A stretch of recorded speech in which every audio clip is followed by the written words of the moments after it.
Včera ma vyzval Lukáš Bakoš na to, aby som podporila charitatívnu akciu, ktorej som sa veľmi rada zúčastnila, lebo myslím si, že peniažky sa zídu na každú dobrú vec. Ja by som rada podporila organizáciu Plamienok, lebo s nimi spolupracujeme už dlhodobo a myslím si, že každý úsmev, ktorý môžeme vyčariť pre túto organizáciu, je veľmi prínosný.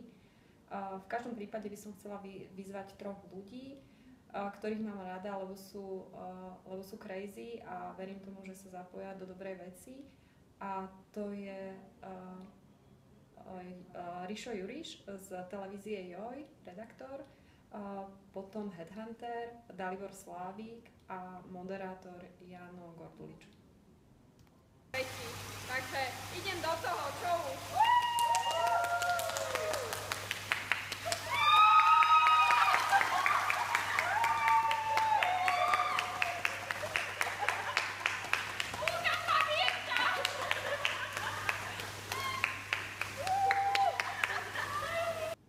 Chlapci, máte iba 24 hodín, aby ste to zvládli. Ja som to zvládla do 24 hodín, takže výzva.